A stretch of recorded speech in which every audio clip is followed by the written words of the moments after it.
All right, morning guys. So it's about 6:30 a.m. here at Lambert Airport in St. Louis. Got the last Revenue MD-80 flight out of here today.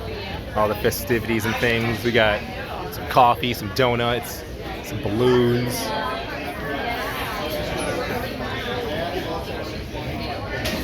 Yeah, it's pretty emotionally historical day.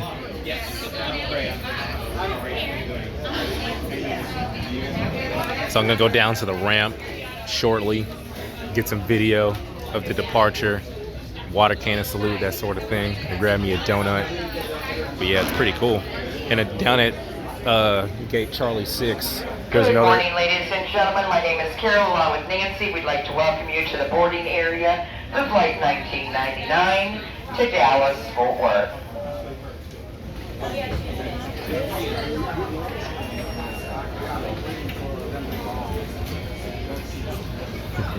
Your carry-on allowance is one carry-on bag and one personal item. Please stow your carry-on bag in the overhead bin and place your personal item underneath the seat in front of you. If you would like to check your carry-on bag complimentary to your final destination, please see us here at the podium. Officially retiring the last 26 McDonnell Douglas MD-80 aircraft. For the past 30 years, this aircraft has been known as the workhorse of American, providing customers and team members with heartfelt memories and adventures ranging from family vacations to key business trips. It's a bittersweet but well-earned retirement as we celebrate the aircraft's history while modernizing our fleet. Today you are part of America's history by being a customer on the last revenue flight from St. Louis to Dallas, Fort Worth on a Super 80. Flight 1999 was named for the last year the MD-80 was produced. Once in Dallas, this aircraft will ferry to its new forever home in Roswell, New Mexico. Thank you all for being here and being part of our history.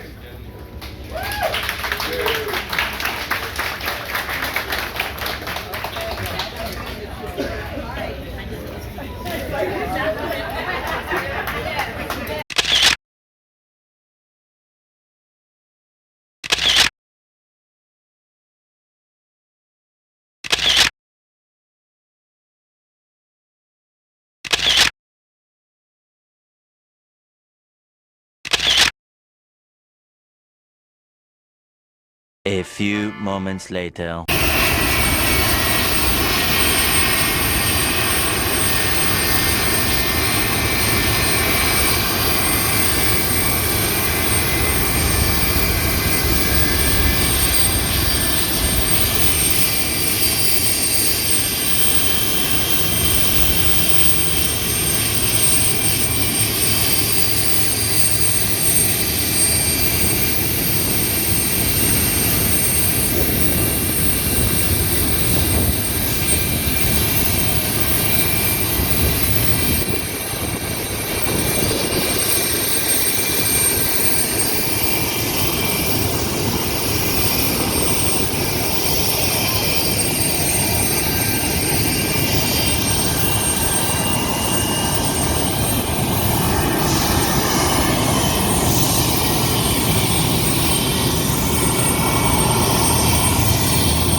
up to you. I appreciate it.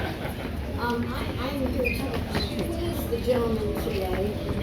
And it's kind of like a test, but not really. We really have had a lot of fun with them this morning. And they're a big bunch, great two guys that we have here. But I'm going to ask them each a question. So I'm curious as to what their answers are, and I think you're taking them on me. All right, we'll start with you, Captain Jake Gus. Yes. Tell us, what is your most memorable time on that MD-80? First off, this is all family. And I love the people that come out. Thank you for doing that. But it's a lot of fun and games until you're at 35,000 feet over Salt Lake City. Sitting there, beautiful sky, you think, what in the world could possibly happen? And one of the flight attendants in the back says, you're going to put this thing on the ground. Okay? So 2 minutes later, she calls and says, put it on the ground. You just got to ask, why? And everything's good. And we're going along, and the guy in the back, who's 72 years old, with a heart transplant, is in cardiac arrest. And you think, hey, this day was going great. This is where your training kicks in, this is where it kicks in, and you start to do it. Beautiful landing, touchdown, didn't touch the brakes, the lower level of went into the Terminal gate, 1, near baggage pull carousel the guy off the 6. airplane, I run The around. Terminal 2 satellite facility. First officer got the located field, on the lower as level you run back across on, this from lady Section runs up to 11. me and hugs me and says, thank you for saving my husband. And I said, you're welcome. And you get back on the airplane, and you do your duty, what you were trained for, you get back up to 35,000 feet, and you look over and say, what's just happened? The rest of the story. The next day I go to the airport, I said, hey, how'd that guy do? He made it. He made it. So, you say, just thankful for you people coming out. Little word on the airplane. And November 17th, probably the biggest memory of my life. November 17th, 1990, I did 7 takeoff and landings with Oscar Haran. Oscar on 30 left in the middle of the night, 2 o'clock in the morning, to get checked out as a co-pilot at TWA. Now here I am, 20,000 hours later, 14,000 in that airplane, and I've taken off every day with 2 engines, and I've landed with 2 engines running. One of them may not have been at full power, but they were both running. She's been faithful to me, a great airplane. I thank you for all of you coming out today. Did I answer your question? The first officer we look at before we fly the airplane to make sure there's nothing going unusual that we need to refer to maintenance for. So if you follow me, we'll start at the nose of the airplane.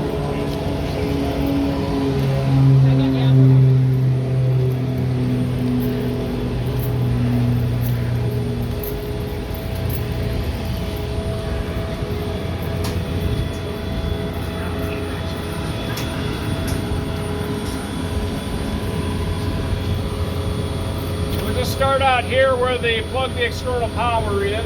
There's some circuit breakers I'll be checking. And just as long as none of this is used for a training video, because I've been doing this a while, but the good part is the airplane's going away, so hopefully nobody who sees this critiques my technique on the walk around.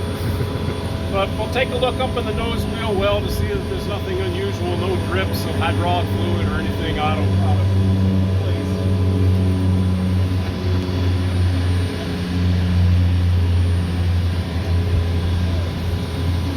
I'll be going to the Boeing 777 after this, so I'm looking forward to not having to duck down to look up things real well. We'll also look at the nose gear, tire condition, make sure everything looks good. And then general conditions of the airplane. Looking for perhaps bird strikes. I've seen things like feathers sometimes where the previous crew didn't see the bird and might have some evidence that they hit one. So obviously we take that very seriously. So after the general condition here, I'll come around to this side.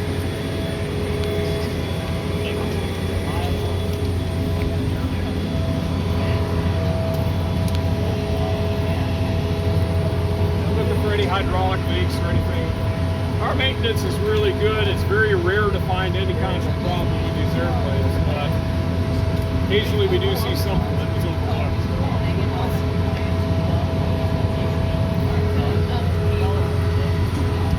Good picture opportunity to document what airplane we're taking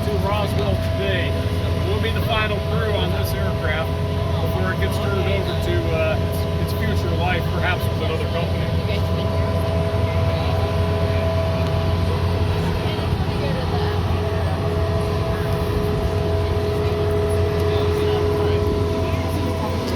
It's Sarah. Sarah, yes.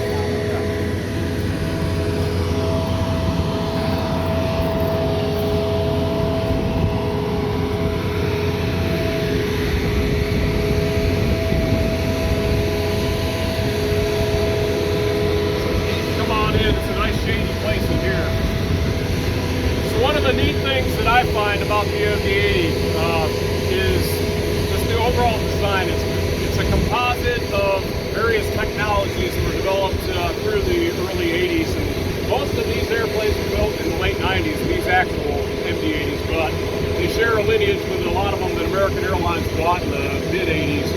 And it's a hybrid of technologies. They had a lot of developments coming in, the TCAS systems, auto brake, auto land. I mean, this airplane has all those things. And for me, it was really neat to see the first time actually do a maximum auto brake where the airplane is braking for itself and coming to a complete stop in a matter of a couple of thousand feet. For an airplane this big, that's an incredible feat. The other interesting part is that I was told it's fly-by-wire. I thought, okay, I know that's electrical wires and stuff. No, this is fly-by cables. And it gives the pilot a true feeling of how the airplane's handling. We're actually putting in inputs to the control surfaces rather than a computer washing and changing some of those inputs. So it'll be likely the last airplane I fly that's a true pilot's airplane. It does what you want it very consistently, very well designed and built. So if you get a chance to peek up into the wheel well, I'll be inspecting that area. Take a picture or two. You'll see all these cables and hydraulic valves. Just to this day, it still fascinates me how they all work so well together and consistently give us what we want.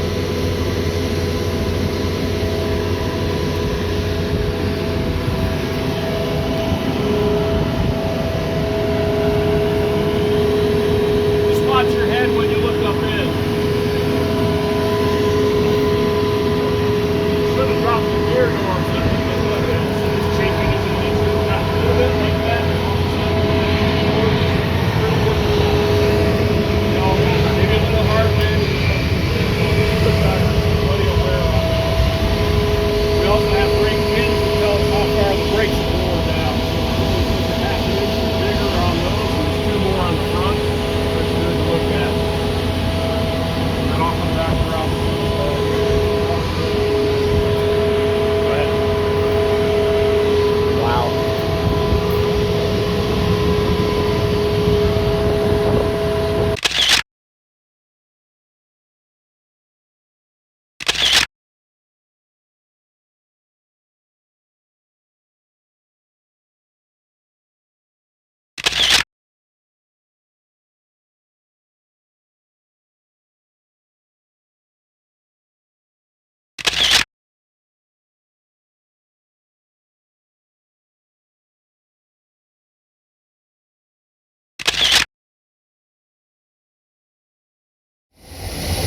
Oh man.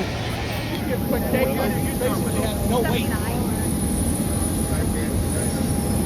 Yeah, Dan started at That was about what my wife told me. He started with Dan.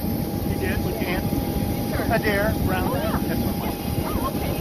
There we go. There he goes. He's going to come around though and do a flyby.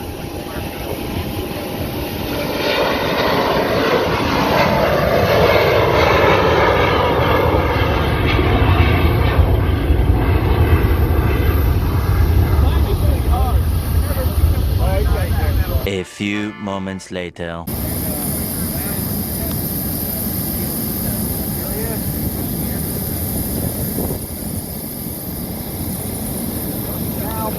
He's cranking. Not his first rodeo.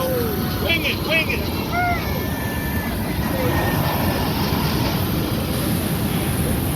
Wow.